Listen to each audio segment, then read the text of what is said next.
السلام علیکم ورحمۃ اللہ وبرکاتہ۔ بسم اللہ الرحمن الرحیم۔ رسول اللہ صلی اللہ علیہ وآلہ وسلم سے دریافت کیا گیا کہ کون سا عمل سب سے افضل ہے؟ آپ صلی اللہ علیہ وآلہ وسلم نے فرمایا اللہ اور اس کے رسول پر ایمان لانا۔ کہا گیا اس کے بعد کون سا؟ آپ صلی اللہ علیہ وسلم نے فرمایا اللہ کی راہ میں جہاد کرنا۔ کہا گیا پھر کیا؟ آپ صلی اللہ علیہ وسلم نے فرمایا حج مبرور۔ رسول اللہ صلی اللہ علیہ وآلہ وسلم نے چند لوگوں کو کچھ عطیہ دیا اور ساتھ وہاں موجود تھے۔ وہ کہتے ہیں کہ نبی کریم صلی اللہ علیہ وآلہ وسلم ان میں سے ایک شخص کو کچھ نہ دیا، حالانکہ وہ ان میں مجھ سے سب سے زیادہ پسند تھا۔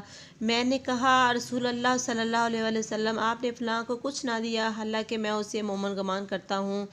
آپ صلی اللہ علیہ وآلہ وسلم نے فرمایا مومن یا مسلمان؟ میں تھوڑی دیر چپ رہ کر پھر پہلی بات دہرانے لگا۔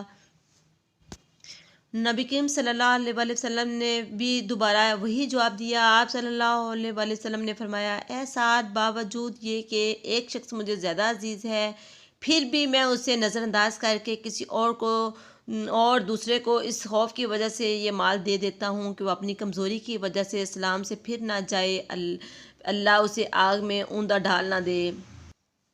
ایک آدمی نے نبی کریم صلی اللہ علیہ وآلہ وسلم سے پوچھا کون سا اسلام بہتر ہے؟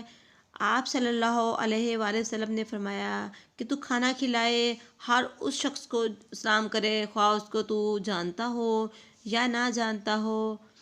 پلیز حدیث کو شیئر کرنے میں ہماری مدد کریں، شکریہ۔ اللہ حافظ۔